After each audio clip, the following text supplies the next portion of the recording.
Wabarakatuh. Kembali lagi bersama saya. Baiklah, kali ini kita akan membahas atau latihan soal-soal pretest PPG PAI materi akidah akhlak. Baik, langsung kita masuk ke materi yang pertama atau soal yang pertama. Allah adalah raja, pemilik alam semesta yang tidak ada tandingan kekuasaannya. Perhatikan ayat berikut ini. Qulillahumma malikal mulki tu'til mulka man tasha wa tanzi'ul mulka mimman tasha wa tu'izzu man tasha wa tudhillu man tasha biyadikal khair innaka ala kulli syai'in qadir. Berdasarkan ayat tersebut, analisis makna Asmaul Husna yang sesuai adalah A. Allah adalah penguasa yang maha adil. B. Allah pemilik kekuasaan yang maha penyayang. C. Allah pemilik kekuasaan yang maha berkehendak. D. Kasih sayang Allah diberikan kepada yang taat. E. Allah pemilik seluruh kerajaan. Kira-kira apa jawabannya? Ya, jawabannya adalah C. Allah pemilik kekuasaan yang maha berkehendak. Soal berikutnya. Allah selalu memberikan yang terbaik bagi makhluknya. Allah memberikan kasih sayangnya kepada hambanya yang taat. Dalam konteks saat ini, hal berikut adalah bukti bahwa Allah maha pengasih dan maha penyayang kecuali A. Seorang penzina yang hartanya banyak. B. Seorang tunanetra yang pendengarannya tajam. C. Difabel yang hafal Al-Quran. D. Tukang beca yang anaknya dokter. E. Seorang pencuri yang dipotong tangannya. Ya, kira-kira apa jawabannya? Ya, jawabannya adalah A, ya, seorang penzina yang hartanya banyak. Soal berikutnya. Karomah adalah karismatik yang Allah titipkan kepada kekasihnya yang taat. Banyak orang yang dititipkan karomah oleh Allah. Berikut adalah contoh karomah kecuali A. Siti Maryam yang dapat menghadirkan makanan. B. Umar bin Khattab yang mengirim surat untuk Sungai Nil agar kembali mengalirkan air. C. Wali yang bisa berpindah tempat dengan cepat. D. Ulama yang bisa memecahkan batu dengan tangan kosong. E. Musa yang membelah lautan. Jawabannya? Ya, jawabannya adalah Musa yang membelah lautan. Nah, kalau ini Nabi Musa yang membelah lautan ini adalah contoh daripada mukjizat, bukan karomah. Soal berikutnya. Orang yang memiliki quwwah al-ilm akan menghasilkan hikmah. Hikmah ini akan memberikan turunan akhlak yang nantinya secara otomatis akan dimiliki orang tersebut. Hikmah dari quwwah al-ilm kecuali A. Sawab azan. B. Siqabah ar-ra'yi. C. Husnu at-tadbir. D. Jaudat az-zihin. Dan E. Kibr an-nafs.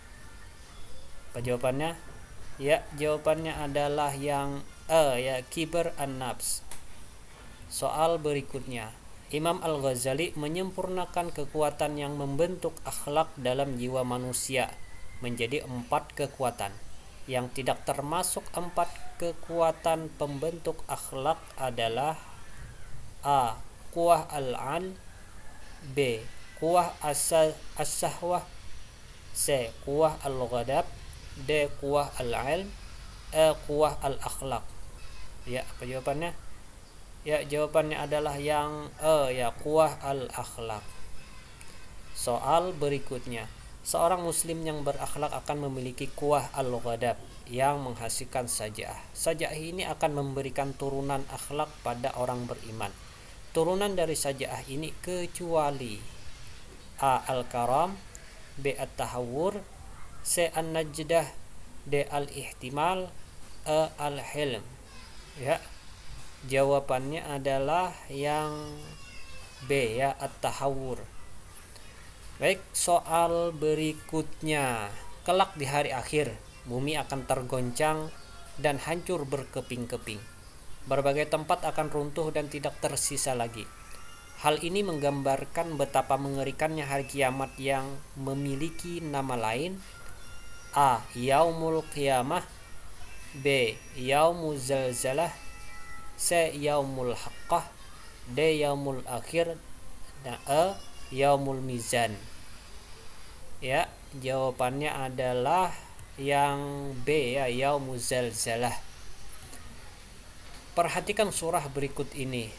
Ya zulzilatil ardu zilzalaha wa akhrajatil ardu athqalaha wa qala al insanu ma laha yauma idzin tuhaddisu akhbaraha bi anna rabbaka awhalaha yauma idzi yasdurun nasu ashtatan liyurau a'malahum faman ya'mal mithqala dzarratin khairan yarah wa man ya'mal mithqala dzarratin syarran yarah.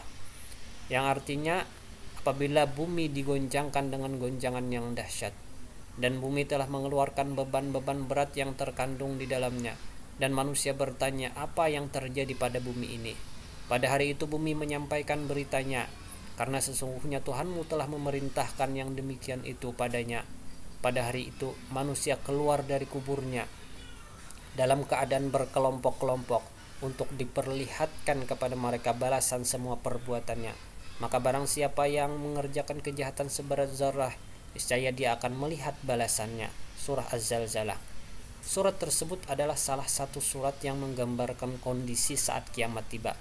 Berdasarkan surat Az-Zalzalah, hal yang perlu kita lakukan adalah A. Memperhatikan amalan yang dilakukan agar terhindar dari perbuatan buruk dan selalu mengamalkan amalan baik.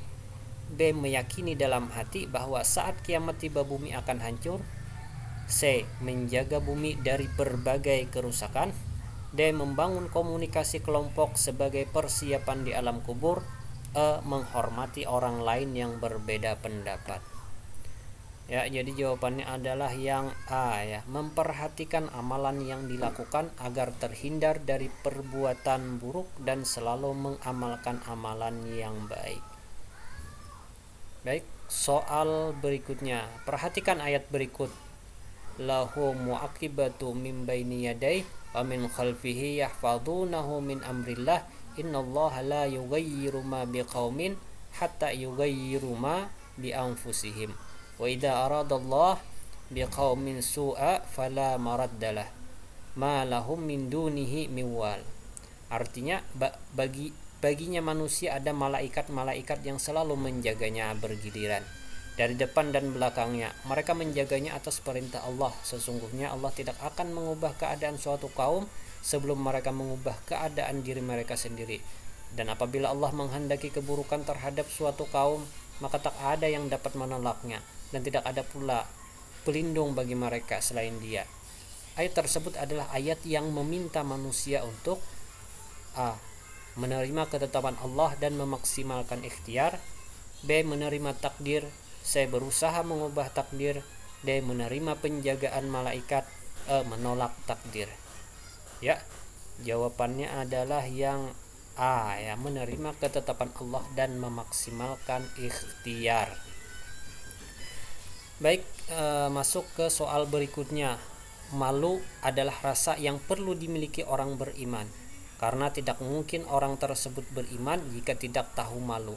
Malu yang paling tepat kecuali A. Malu berbicara di depan umum. B. Malu saat datang terlambat. C. Malu jika sedekah terlalu kecil. D. Malu jika sholat di akhir waktu. E. Malu saat ditegur atasan. Ya, jawaban yang tepat adalah yang A, ya, malu berbicara di depan umum. Ini kecuali. Baik, nomor berikutnya. Allah meminta umat Islam untuk selalu menghindari mubazir. Allah juga meminta untuk selalu berhemat. Contoh hemat yang tepat adalah A. Membeli kebutuhan selama sebulan sesuai dana yang dimiliki. B. Membeli makan 1 kali sehari. C. Bersedekah 2.000 per hari. D. Membeli makanan setengah porsi. E. Memilih jalan kaki padahal memiliki kendaraan. Ya, jawabannya adalah yang A, ya, membeli kebutuhan selama sebulan sesuai dana yang dimiliki. Nah, ini jawaban yang paling tepat.